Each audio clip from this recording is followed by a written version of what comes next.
Hi guys.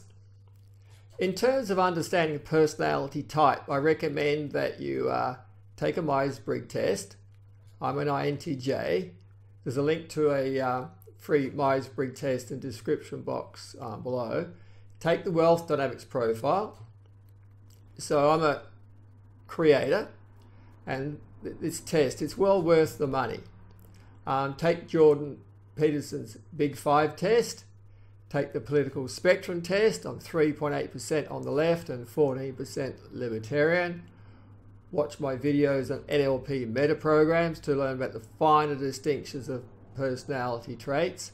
And last but not least, learn how to elicit values in different contexts, in life, relationships, career, and politics.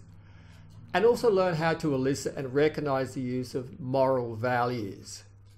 Jonathon Haidt has done some excellent research on this topic. Now, in this video, I'm going to talk to you about Jordan Peterson's Big Five personality test. I had actually planned to film myself taking the Big Five test, but then I realized this may not be a good idea, since the Understand Myself team only allow people to take the test once. That's so as not to introduce bias from familiarization with the test. So what I'll do is I'll give you the intro to the test, and then I'll share my results with you, which is really quite interesting when you do comparisons between this test and the other test. And after you watch this video, I suggest that you also watch Jordan Peterson's video on the test. I'll leave links in the comments box below. It's titled 20 Minutes on UnderstandingMyself.com. So let's get into it. Okay, so here we are at the UnderstandingMyself.com website. Great image. It's awesome. Okay. So personality assessment of individuals. So what you need to know, introduction. So the specialized personalized report you receive after completing the UnderstandingMyself.com process will help you understand your personality in great detail and aid you substantially in your understanding of others. It will help you determine what jobs suit you and why, what sort of people you are likely to find compatible and incompatible, where your strengths and weaknesses lie, and perhaps most importantly, just how profound the differences between individuals actually are. It isn't only that we differ in our opinions. We differ in how we perceive the world, how we filter our facts, and how we arrange our goals and actions. Appreciation for the genuine difference between people can help you orient yourself in the world and appreciate the truly diverse viewpoints necessary to make the complex systems of society function, as well as increasing your comprehension of the singular and unique combination of basic traits and subsidiary aspects that characterize you personally. So a bit on the background. So over the last 50 years, specialists in the measurement of personality, a field known as psychometrics, have been applying advanced statistical techniques such as factor analysis to study the language people use to understand themselves and each other. According to the lexical hypothesis, the primary guiding idea behind such work, each and every human language contains a relatively complete description of the important similarities and differences between individuals.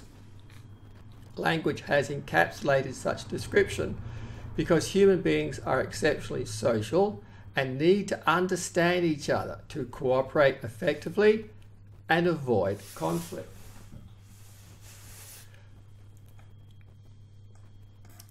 Most of the work done to understand personality has been conducted on the adjectives that people use to describe each other, words such as happy, sad, nice, hardworking, creative. Psychometric specialists have given extensive lists of such adjectives, sometimes as single words, sometimes as phrases, and sometimes as sentences, to many thousands of people, and use statistical techniques referred to earlier to determine how the words group together. People who are likely to describe themselves as sad, for example, are also more likely to describe themselves as fearful, anxious, uncertain, and volatile, and less likely to describe themselves as cool, collected, calm, and stable.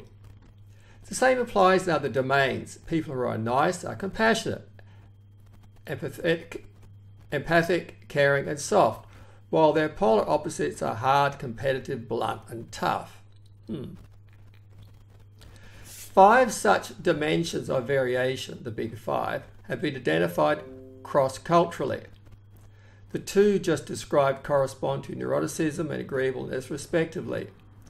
The 3 remaining dimensions include extroversion, which is a measure of sociability, conscientiousness, a measure of dutifulness and reliability, and openness to experience, a measure of creativity and interest in ideas.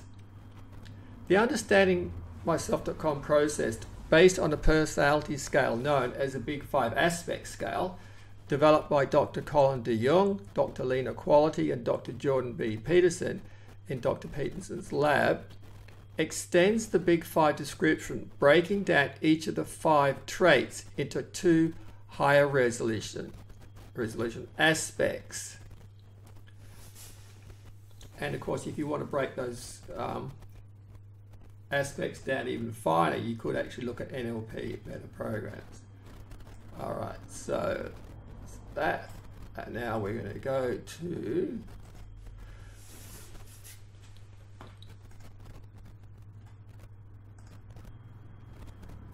so I took the test, and this is what you get.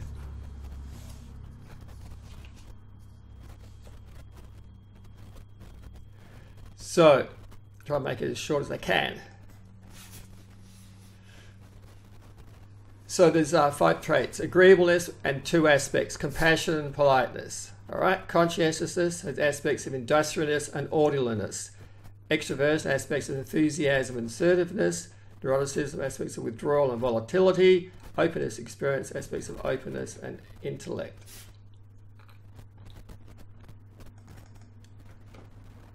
Remember that each personality trait and aspect and your relative position with respect to them has advantages and disadvantages. It is for that reason that variation exists in the human population. There is a niche for each personality configuration.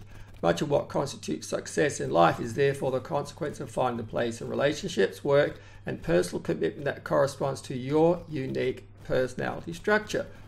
Good luck with your expanded self-understanding. Note also that if you find that descriptions harsher than you might consider appropriate, this may mean that you are more self-critical than necessary when completing the questions. Remember, the results are based on your own self-report compared to that of others. This can occur if you are feeling temporarily or chronically unhappy or anxious, or hungry, angry, or judgmental when you completed the questions. Yeah. All right, so now let's go down. Agreeableness. So I'm high on agreeableness. This is something which I know, it's a real problem. Anyway, you're high in agreeableness, which is the primary dimension of interpersonal interaction in the Big 5 personality trait scientific model. Agreeableness has 2 aspects, compassion and politeness, which will be explained separately. And anyway, there's a point at which compassion becomes, or empathy becomes toxic, when it's out of control. Okay, agreeableness is a very complex trait with marked positive and negative elements all along its distribution.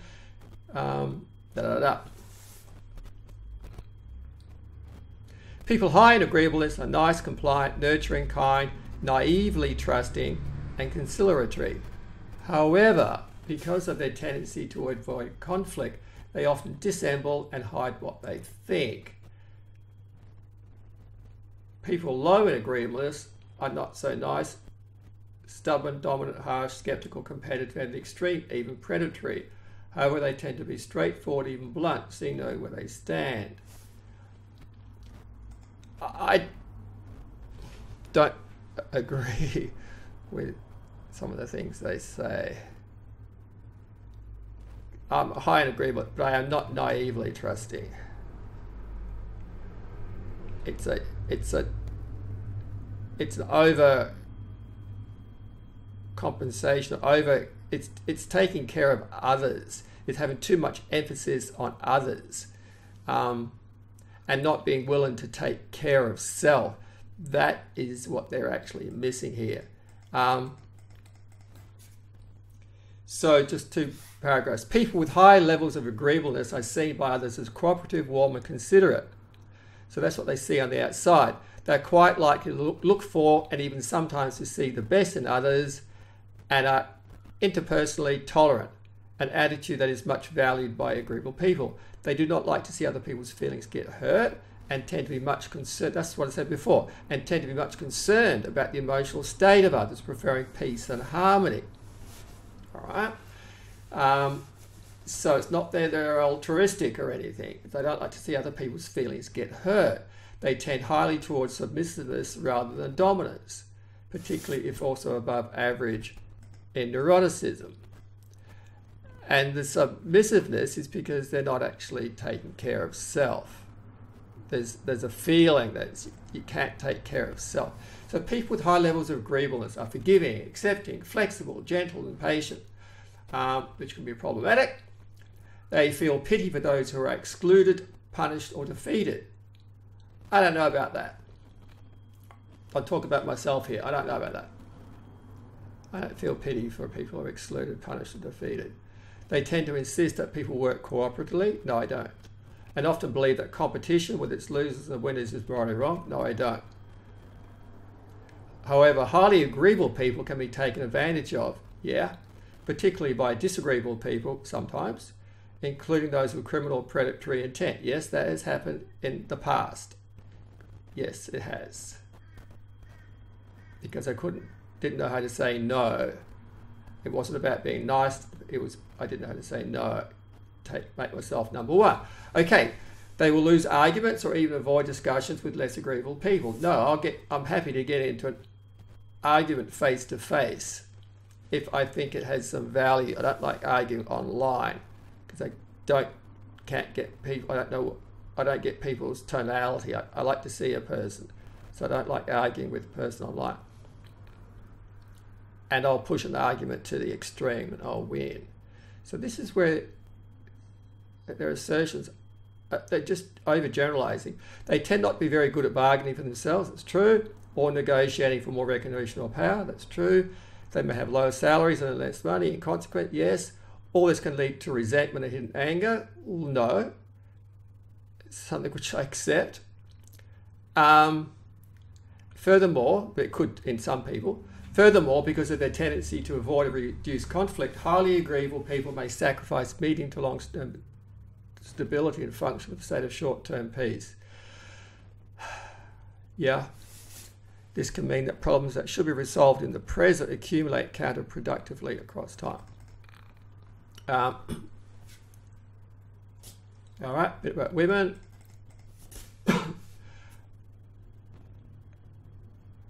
Agreeableness per se is not strongly associated with political liberalism or conservatism.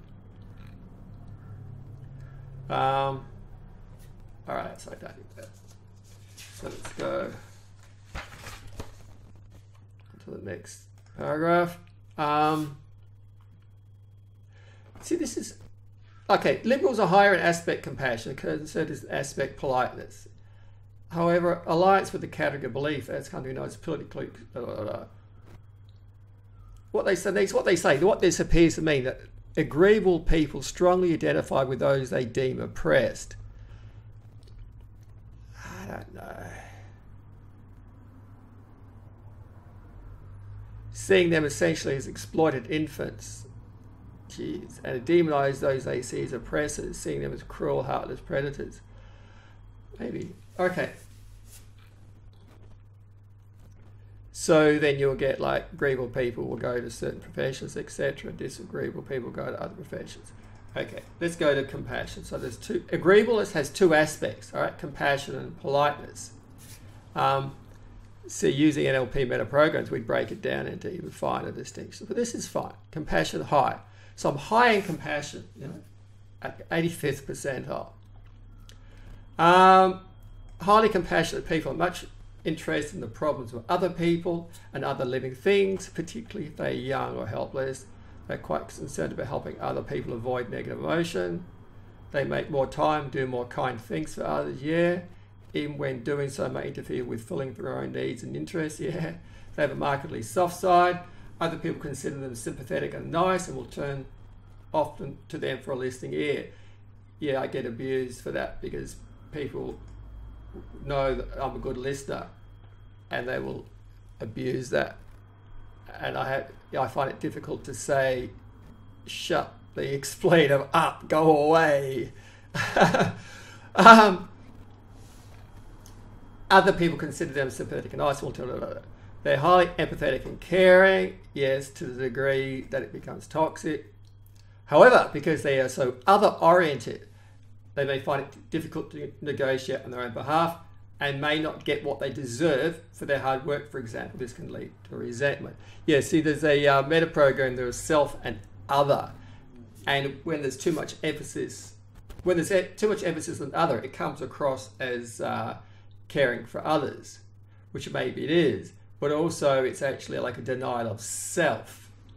And some of the religions have contributed to this, where they say, like, well, you know, to want something for yourself is selfish. Being selfish is bad. You know, you've got to take care of others and look after others. And you can't ask for anything for yourself. I think that plays a part in it, when really each individual really does need to be selfish, in that they make themselves number one. You make yourself number one, then you can take care of others.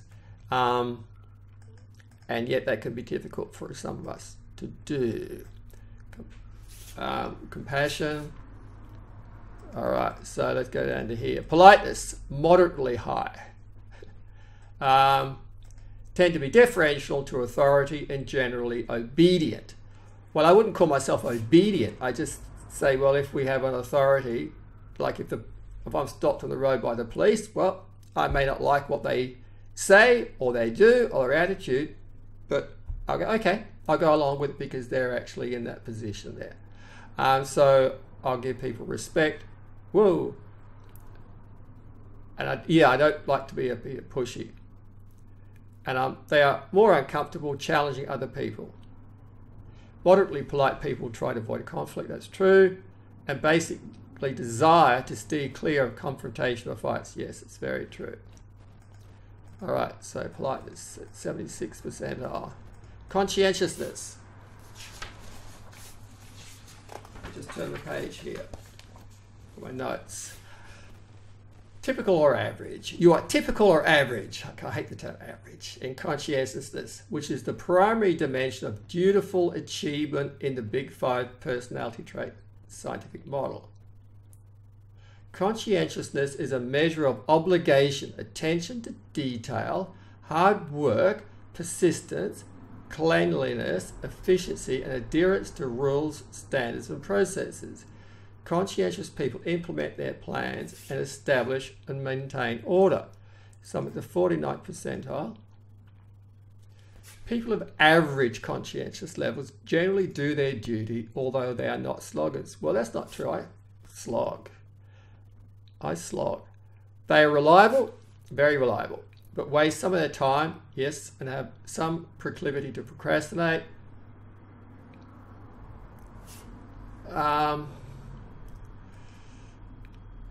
I just take a long time making a decision because I like to make a good decision. I don't really procrastinate. Most of the time, however, a person of average conscientiousness will deliver what she promises, and you're usually close to on time and schedule. They are reasonably decisive, neat, organised, future-oriented and reliable. They can maintain focus but have some trouble fighting off distraction. I guess that trouble really create a person. Okay.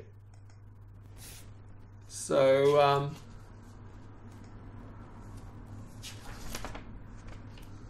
do you want this here? Typically, conscientious people tend to obtain more moderate grades in academic settings, unless they're also highly intelligent. They make reasonable, competent administrators and managers. Typically, conscientious people are not particularly prone to guilt. Relatively free of shame, self-disgust, and contempt. Yes.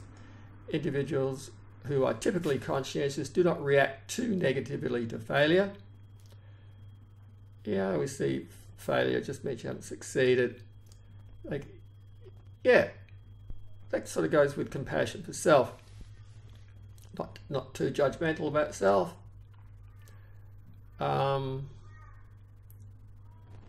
People of average conscience are reasonably committed to personal responsibilities, but there is more to life than diligence. Yes, there is much more to life than diligence, orderliness, and duty. There's that spiritual aspect. They think that those who work hard should and usually will be rewarded, but also note that luck and chance play their role. That's very true. You look at some of the high achievers. You look at some of the highest achievers in the world. This is like, there's a big element of luck and chance. It's part of the Pareto distribution. They're not excessively preoccupied with hygiene, moral purity, or achievement, unlikely to be micromanagers. Okay. People with typical levels of conscientiousness are no more likely to be political conservatives, etc.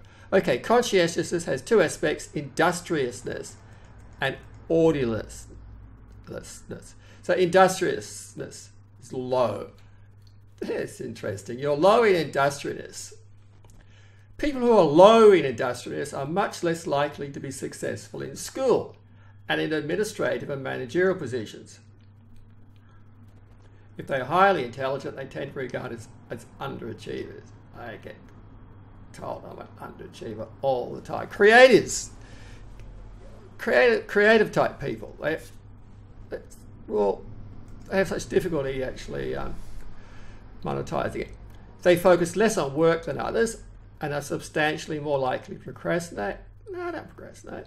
I don't miss, or fail to complete assignments or projects completely. Yeah, I had difficulty completing projects. Like I'd start 100 videos or 100 projects, but only complete 2 or 3. They put off responsibilities, concentrating more on fun. I don't know about fun, but I think I understand what they mean, like designing and developing and making videos like this, you know? It's like, geez. They put off concentrating more on fun, worry, relationships, excitement, or creative endeavor. They aren't concerned with schedules, timelines, or efficiency, I guess, and will have to be supervised excessively before their tasks will be completed. They lack focus, are too easily distracted. Well, depends what you mean by that. But I guess if you mean focusing on another project, I guess that means distracted from the other one. Industrious, 18%. People low in industrious are not judgmental to themselves or others. They let people, including themselves, off the hook. They believe that people fail not because they don't apply themselves or hard work, but because chance and luck play the determinant roles. Well, you've got to work. You're not going to achieve anything if you don't work. You've got to do something. But there is a Pareto distribution. Orderliness, high. You're high in orderliness. This is really weird, this test. 80th percentile. Highly orderly people tend to be disturbed, really, disgusted by mess and chaos. That's really interesting. They keep everything tidy and organized. Well, I need enough order to be able to do what I need to do. Tend to think more in black and white terms.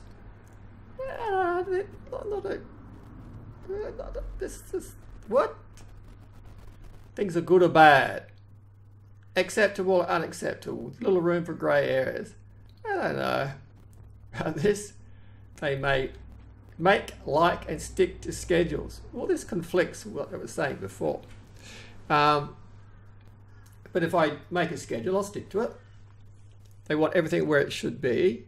Well, if you're doing something, whether you're working with a client or whether you're cooking or whether you're making a video or something, you want to be able to have everything organized. How do you produce something? And want to make sure it stays where it belongs. Yeah, I want to be able to go to the shelf and just grab that cable. I want to know that it's there. I want to know that the computer's going to function when I switch it on. All right? They're detail-oriented. Well, someone has to deal with the details. They're rule-abiding and tend to insist that rules are observed. They can be judgmental towards themselves and others if when the rules are broken or procedures ignored. They do not like to be without routine and predictability.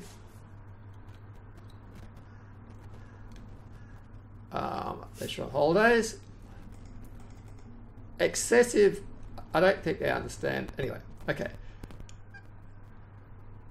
Excessive orderliness can also constrain creativity, as creative endeavors often require mess, disruption, and intervening periods of chaos. Well, yeah. Yeah, I guess. Yeah, I guess. You've got to have the freedom to be able to... It's like you see some guy with a really messy desk, and you might think, oh, the guy's really disorganized. No, that what looks like chaos to somebody else is his order. He can see, he can understand it. Okay, let's get on. This is bizarre. Extroversion, moderately high. All right, we're getting there. Extroversion, you are moderately high in extroversion. 60th percentile for extroversion. Oh, okay, 60th. Because every other test I've taken, which all the Myers Briggs personality types test, the Kesey-Bates test, over the years, over like 20 odd years, or 20, 30 years, every test I've taken has put me as an introvert. And I can sort of, in some contexts, I'm more extroverted. But if you have a look at my lifestyle, my behaviors, etc., I'm really quite introverted. And introversion is really about where you put your attention. So is your attention on your internal world or the external world? And like, for example, yesterday I went down to the Gold Coast Writers Association. I thought I will go down there and see if I could do some marketing. So I get there, and when I arrived, there's about 30 people in the room, and some were standing in queue waiting to get a cup of tea, and others are sitting at tables in conversation with each other, you know, having a cup of tea and a sandwich and whatever. And I look around the room, and I was there for about 2 minutes. I couldn't see anyone who I knew, and I couldn't see any way that I could actually get into a conversation with anybody. So I walked out. Now, an extrovert who's higher in enthusiasm would probably just start walking around and start talking to people, but I don't want to interrupt people. And so I walked out and I sat on a park bench on the street, and there was all these people walking by, and I'm watching these people. I'm really fascinated watching these people. And there was a cafe across the road. There's all these people sitting in this street cafe, you know, having afternoon tea and whatever. And I'm watching the dynamics. I am watching these people, and my intuition's working. My introverted intuition's working, because I'm looking at these people. I'm just checking things out. I'm actually storing that information. I'm mapping out the ideas and relationships between things and whatever, you know. And that's an introvert. So this is where I'm an INTJ, Myers Briggs INTJ, that's the creator. I have a filmmaker friend, he's the ENTJ, so he's actually like the commander, with very different personality. He's out there, he's got dozens and dozens of people in his office all day long. He just jumps into a project, and then he shits himself when all of a sudden he gets all this attention, and he has to do things he doesn't know how to do. Whereas me, I plan. So this is where I think this test is way off on the introversion, extroversion. So here they say, people with moderately high levels of extroversion, which they say claim as me, are quite enthusiastic, talkative, assertive in social situations, gregarious. No, I'm not. I can go, but if I was to go, say, to the Gold Coast Writers Association, where I went yesterday, if I was actually the guest speaker, I'd have no problem. I would go up the front and I would talk, and people would say, hey, Abby's a great speaker, inspires, motivates, his smile radiates love, and all these lovely comments. But then after the talk, I'll go and sit down and talk to one or two people, and I want that intimate conversation with people. I want to get close to one person, but to be able to just chat with dozens of people, I have not yet learned how to do that. So this is where I think this test is off when they're measuring introversion, extroversion. They're often energized by social contact. Well, yeah, if I actually was delivering a presentation, I'd be energized by that. And yeah, I'd like to get back into it, but it has to be like on my terms. And that's what I think introverts tend to do with people. It has to be on their terms. They typically like to play in parties. No, I don't. Tell jokes. No, I don't. Make people laugh. Well, if I'm the guy at the front, or I'm in a conversation maybe with a half dozen people, yeah, I'll use my sarcasm or whatever to make people laugh, but I'm not a joke teller. And participate in community activities? No, I don't. Somewhat more likely to have positive memories of the past. Yeah, well, I believe that.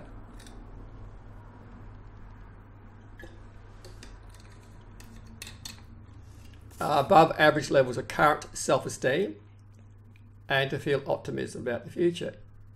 Yeah, that's okay. So people who are moderately extroverted don't often keep things to themselves, tending instead to share what they're thinking with everyone. No, I don't. So when I'm talking with my extroverted friend, my INTJ friend, he's learning now. So he's learning because he'll say, he thinks aloud. They think aloud and they act aloud. Quick to act. And he understands that. And when he says something, that if I just sit there silently for a minute or two, he's learned that he just has to wait because he knows I'm in deep thought and it's actually really significant. Whereas in the past, when I met him about a year or two ago, he would, and this is the thing with extroverts. So extrovert will say something, and if the introvert doesn't respond within 2 seconds, they'll keep talking. And so the introverts don't get the opportunity to speak because they're reflecting on their internal thoughts and they're feeling it out and they're waiting for the opportunity to speak. And so extroverts often don't give introverts the opportunity to speak, which is why often the introverts will have to assert themselves, you know, and tell people to shut up, listen, wait. And you'll see there are some YouTubers, some well-known YouTubers got their big news channels, and they are like that, where they just talk. And they don't actually allow their guest the time to respond. Okay. Extroverts. They are self-disclosing. They warm fairly rapidly to other people. They're among the first to speak in meetings. If I was to go to a meetup with a small group, I would, but otherwise, maybe not. They can be captivating, convincing, yes. They're likely to be among the first to act in an ambiguous situation. Yeah, there are times where I tend to be, I don't know, it's not a social justice word, but we'll actually stand up to take care of people. People who are moderately high in extroversion make more enthusiastic employees and tend to be well suited to jobs involving sales, persuasion, work in groups and public speaking. Well, my first job, 12 years at University WA as a lab technician. Hardest thing I found was actually managing my staff, my lab assistants, and I spent half a day working in a photographic darkroom. They are somewhat less suited to occupations that require a lot of isolated work, such as computer programming or accounting. Yeah, I don't like doing bookkeeping. And I build my own website, but that's a creative pursuit. People moderately high in extroversion have a tendency to be impulsive, particularly when it comes to having fun in social situations. Well, what I do find that is sometimes in social situations that things can get out of control and I have to put myself on the leash. So maybe that's when my extroverted side comes out, and you know I still have to learn how to work with that. They're somewhat more likely to sacrifice the future to the present.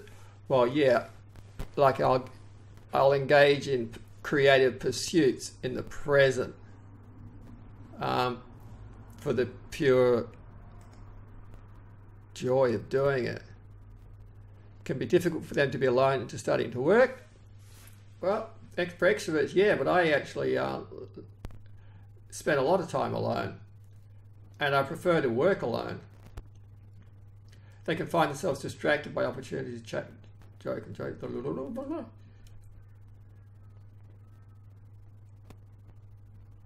blah. People moderately high extroversion are comparatively more dominant in social situations. No. Oh yeah, okay, but I'm not. That's not me, right? See, this is...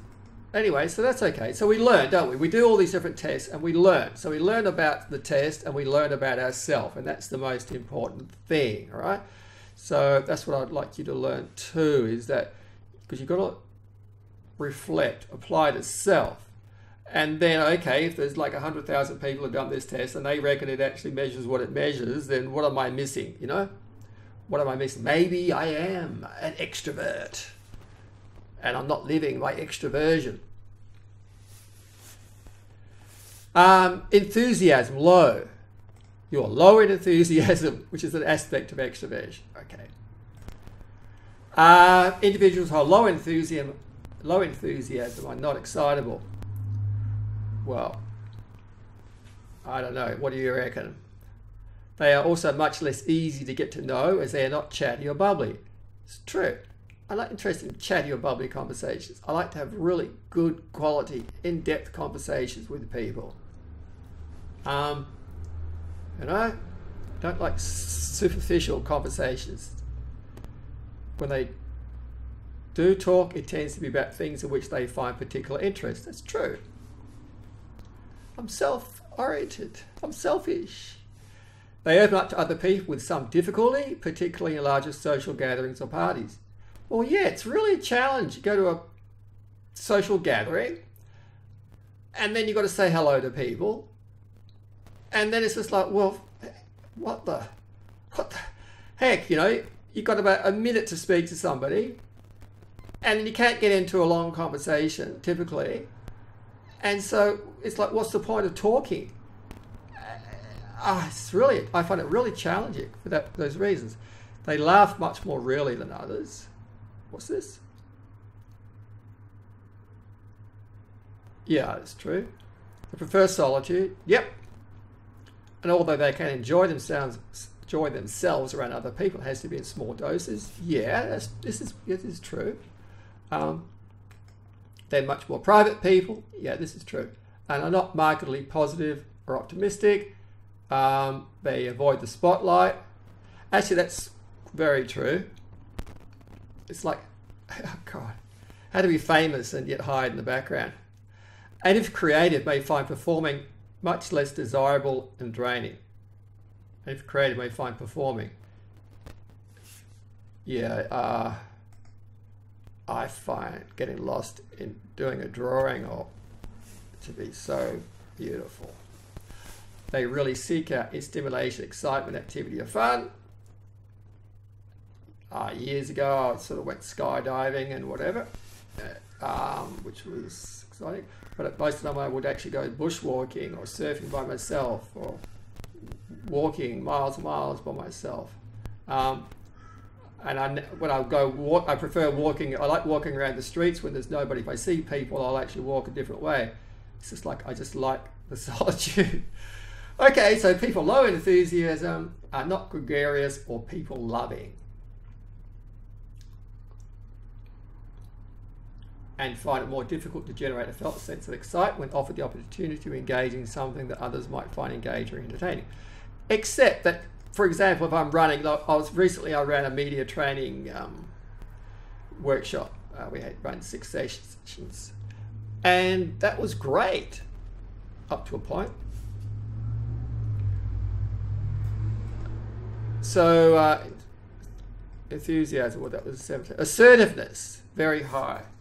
So let's just check my notes.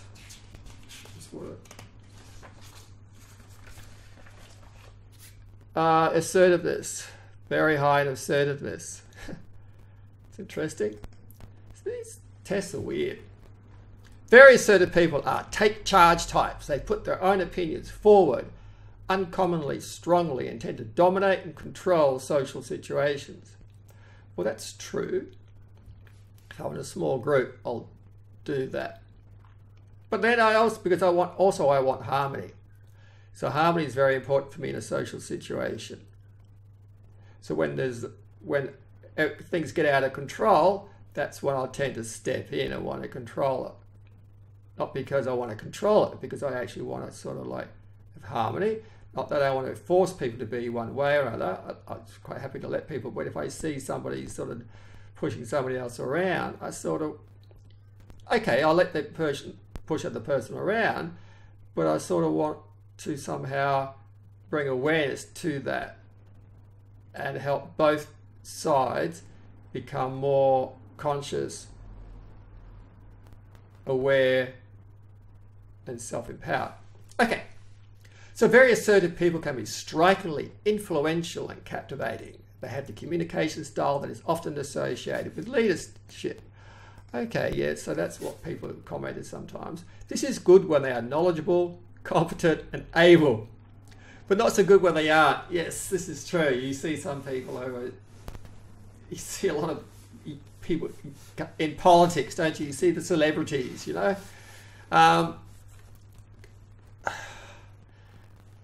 So the celebrities on YouTube and TV, it's like, and they, it's like,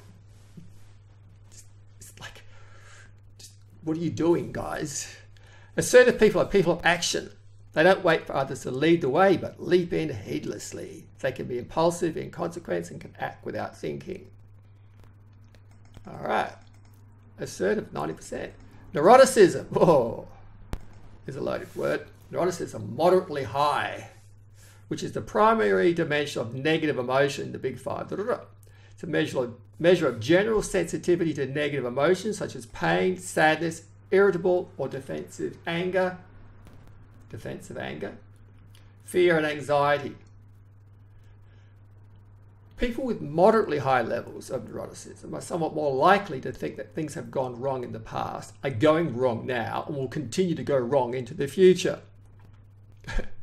They're also a bit more likely to be unhappy, anxious, and irritable when just thinking or remembering, and when they encounter a genuine problem. They have lower than average levels of self-esteem, particularly when they're also low in extroversion. Neuroticism is a risk factor for anxiety disorders and depression. So that was on the 67th percentile. Moderately high levels of neuroticism may interfere somewhat with both success and satisfaction in relationships and career, with the strongest effect on relationships. Moderately high levels of neuroticism are associated with slightly more concern about mental and physical health,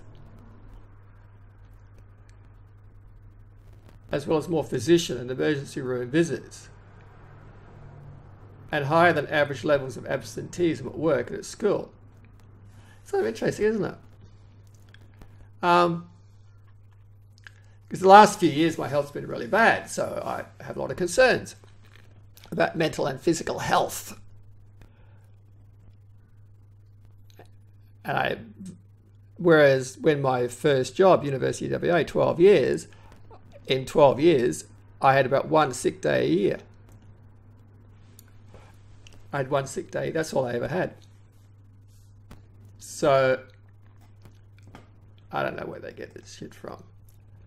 People with moderately high levels of neuroticism appear to be somewhat risk averse. Actually, I'm a risk taker. I take a lot of risks, which means they'll be less likely to pursue or enjoy recreational, career, financial, and social situations where the possibility of loss is high.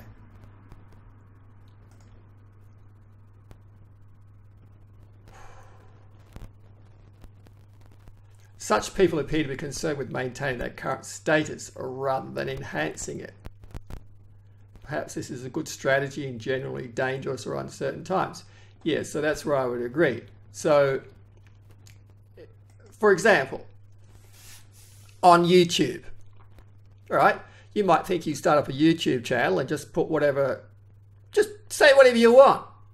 Well, it's not a good idea, because you can't say what you want on YouTube. You say the wrong word, say the wrong thing, and you get strikes and you can lose your channel. So, is that neurotic?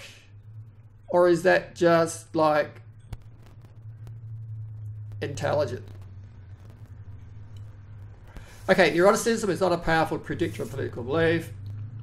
Females, higher withdrawal. You are high in withdrawal. God, that sounds like a psychiatric disorder. You're high in withdrawal, which is one aspect of neuroticism, at the 83rd percentile. Individuals high in withdrawal may feel above average levels of anticipatory anxiety. God. I guess that depends on what you're doing. Jumping out of an aeroplane, you know, whatever. Anyway, this makes it much more challenging for them to approach new, uncertain, unexpected, threatening, or complex situations. Well, I've discovered over the years when I've been working with people who want to gain confidence in public speaking, that the way to deal with the anxiety is to actually just to, what do you call it? Just chunk it down into the details, so into little steps. You chunk everything with preparing your presentation to getting on stage, doing the whole thing, into little steps. You practice each step, you master each step. That's what you do.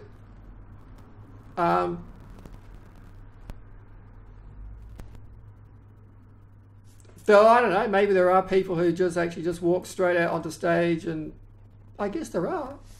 Maybe they're the celebrities that we see.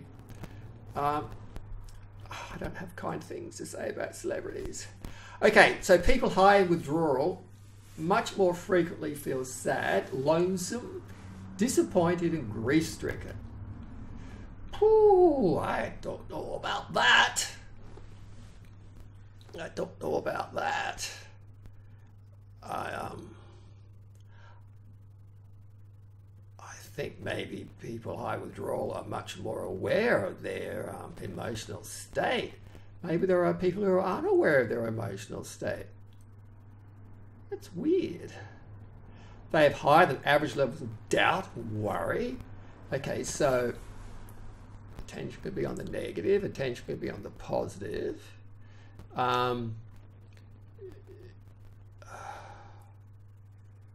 You know, you could be an optimist or a pessimist. I guess it become embarrassed easily, self-conscious. I don't know, and strongly tend to get discouraged in the face of threat and punishment. Well, the only case where that would be true would be trying to make sure that my YouTube channel meets the criteria for the YouTube management. And when, you know, when they demonetize things and all that sort of shit, it's just like, yeah, it is discouraging. Because you don't know what the rules are. Oh, I'm rule governed. Rules are. Their anticipated anxiety is likely to be general. No, it's not.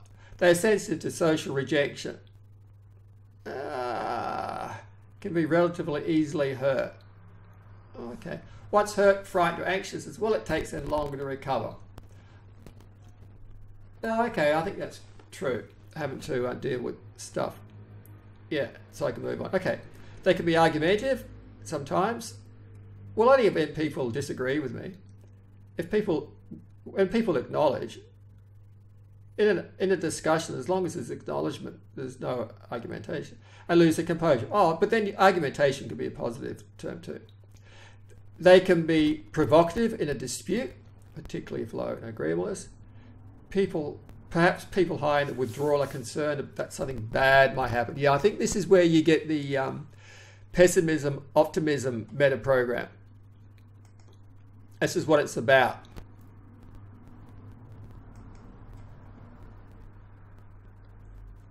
While people high in volatility get upset if something bad does happen. Yeah. Technically, withdrawal has been associated with activity of the brain systems that regulate passive avoidance. So that was the 83rd percentile. Okay, volatility, typical or average? Oh, I'm just average, be volatile. 43rd. Individuals average in volatility tend to not to vary abnormally in their mood. They are not particularly irritable and feel no more than typical levels of disappointment, frustration, pain, and social isolation. I think they sort of like, this conflicts with the previous aspect. They express their frustration, disappointment, irritability reasonably and not excessively often. Even when stirred up and upset or angry or irritated, they calm down relatively quickly. They are no more argumentative than average and infrequently lose their composure. These aspects seem to conflict. If provoked in a dispute, a person of average volatility may react in kind. However, such people generally remain calm, unperturbed, even when stressed. Volatile people tend to get upset if something bad does happen, while people high in withdrawal tend to be concerned that something bad might happen. All right, okay. Openness to experience. Okay, we're nearly there. And this is the big one. Openness to experience, moderately high. So you are moderately high in openness to experience, which is the primary dimension of creativity, artistic interest, and intelligence, particularly verbal intelligence in the Big Five personality trait scientific model. Openness to experience is a measure of interest in novelty, art, literature, abstract thinking, philosophy, as well as sensitivity to aesthetic emotions and beauty. Yeah, this is me. Your score puts you at the 75th percentile. People with moderately high levels of openness to experience are somewhat more likely than average to be characterized by others as smart, yeah, creative, yeah, exploratory, yeah, intelligent, yeah, vision, I think so, hopefully, and visionary, yeah. They tend to be more interested in learning, yep, and acquiring new abilities and skills, yeah. They're curious and exploratory, yes. They find themselves interested in abstract thinking, philosophy, and the meaning of belief systems and ideologies, yes. They attend cultural events such as movies, concerts, dance recitals, plays, poetry readings, gallery openings, and art shows. Yes, I've done all those things. They are likely to enjoy writing. Yes, they enjoy complex, abstract ideas more than the average person and like to confront and solve problems. Yes, it's me.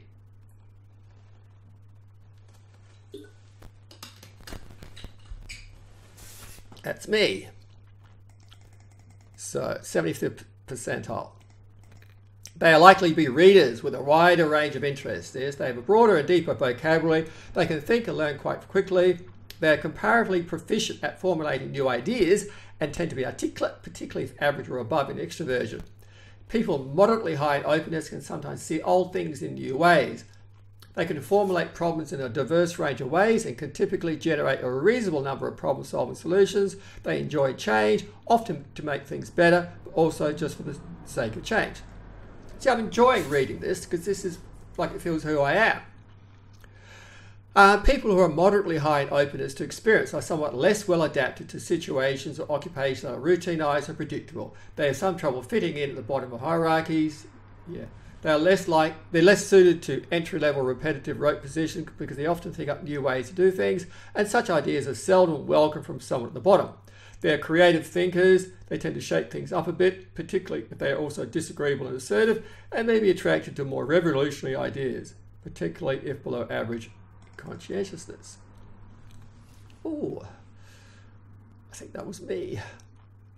Individuals moderately high in openness to experience tend to be entrepreneurial in spirit, as well as smarter and more creative.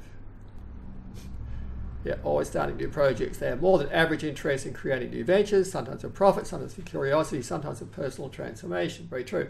At least moderately high levels of openness to experience appear necessary to the formation and leadership of business and other forms of complex organization.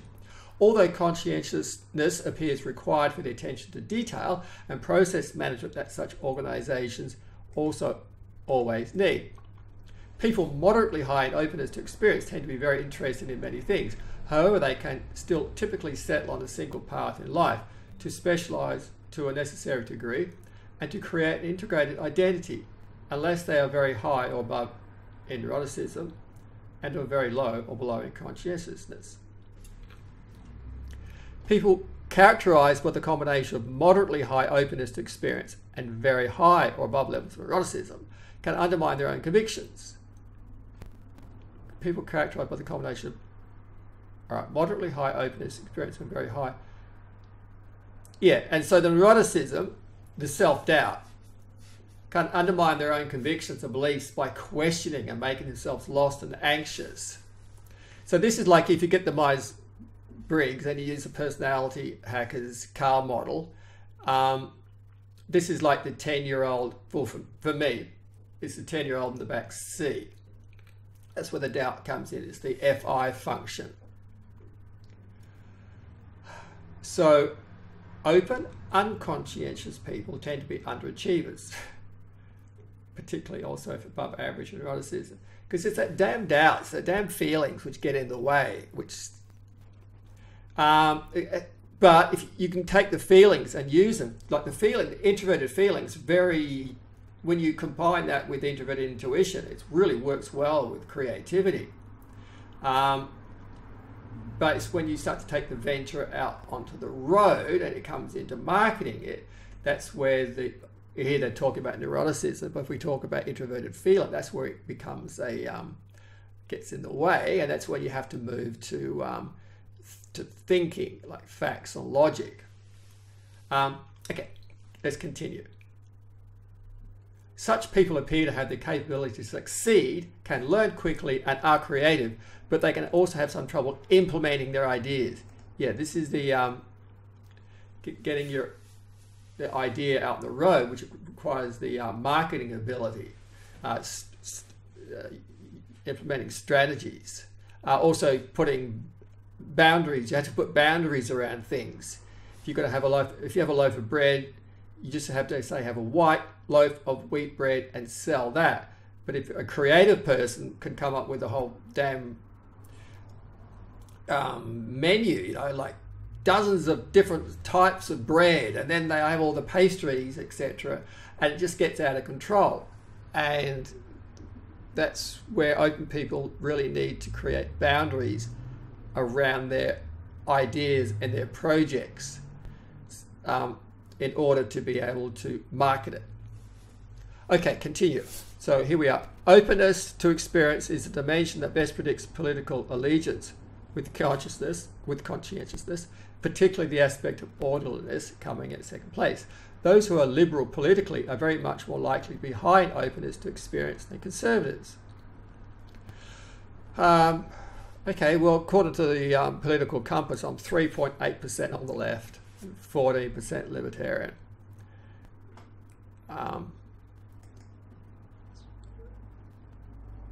All right, so intellect, and this is really interesting. Intellect. All right, this is really interesting. So, moderately low, and they make a little note here.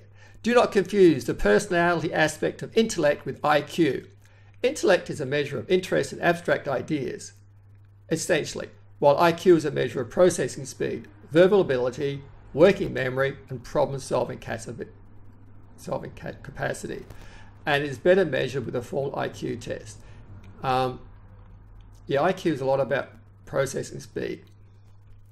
It is perfectly possible to have a high IQ and a low score on the personality trait of intellect.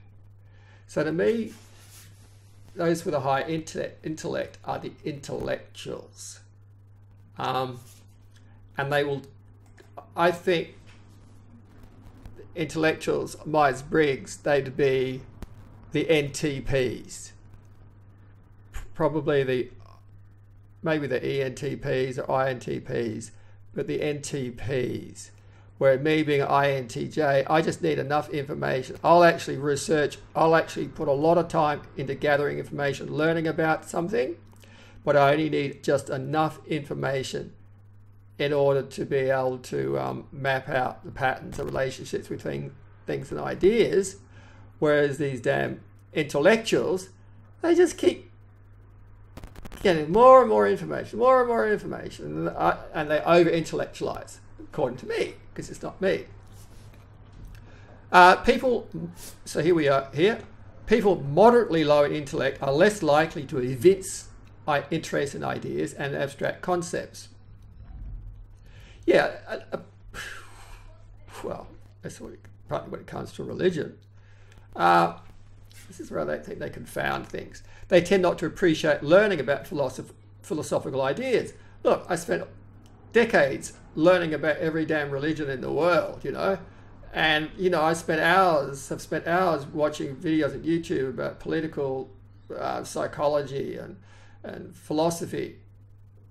So I guess they said 10 not to. Well, I spend a lot of time. But it's true, they don't want to be overloaded with information, particularly if it is too complex. That's true. They are less intellectually curious and will really voluntarily tackle and solve complex, abstract problems. Well, I guess if it was like quantum physics, doesn't interest me. They're less likely to engage in issue-oriented discussions, probably, or to enjoy idea-centered books. I like, in my life, I read everything on everything on existentialism, all the sword and sorcery, fantasy novels, which really goes with, if you look, that's actually like, with the Myers Briggs, that's the introverted intuition and the introverted feeling. They can be somewhat less articulate, particularly if average or lower in extroversion, and may have some difficulty formulating and communicating their ideas. Well, that's quite true. People moderately low in intellect may have a vocabulary of somewhat less than normal breadth and depth, and like to stick with the tried and true rather than learning new ideas and skills. They will be less likely to seek out or generate novel, creative concepts, or finding and adapting to new experiences and situations. That seems to conflict with what they said about the openness. It's just bizarre. It's bizarre. People moderately low in intellect find complex, rapidly changing occupations less to their liking and less likely to do well. Well, yeah, I like consistency in my occupation. No, I don't like stable, straightforward. Okay, openness, very high. You are very high in openness. The closest synonym for openness is creativity. Okay, it's me. Very open, creative people love beauty. Yes, they require an outlet for their creativity ability, or they cannot thrive. Yes. They need to be surrounded by art or beautiful crafts. Well, yeah. Though I don't have to have paintings and all sorts of shit around. But I live on the Gold Coast, and I go out in the afternoon, say 4 o'clock, go shopping. And because of the climate here, sometimes there's like big heavy clouds, black clouds above. The sun's low on the horizon. And so what it does, it's just amazing, because then you get this bright sunlight shining through under the trees, and the sky is sort of black, and then the buildings just are lit up by the sun, and they stand out against the black sky or the dark clouds, and it's just awesome. So I don't have to have like paintings on the walls. I don't like paintings on the walls, they distract me. But I just like it to be live in an environment where it's just beautiful. Okay, they require an outlet for their creativity. Yeah, they need to be surrounded. Right? They're strikingly sensitive to color and architectural form. Yeah, color, like on some websites, can make me feel sick. If I go under a tree, you get these trees in the Gold Coast, they've got these big red flowers, and then it might rain or something rather, and then you get this massive red flowers under the tree, and you're walking along the footpath and you walk under it, all of a sudden it's just like, my God, I feel like I'm on drugs. And there's a similar tree, has yellow flowers, and it's the same. It's just like, really affects me. And architectural forms, very true. It's like some architecture is so stimulating, and others it's just so stultifying. They very much like to collect things now and then to the point of obsession. They're very imaginative, yes. Love to daydream, yes. Reflect on things, yes.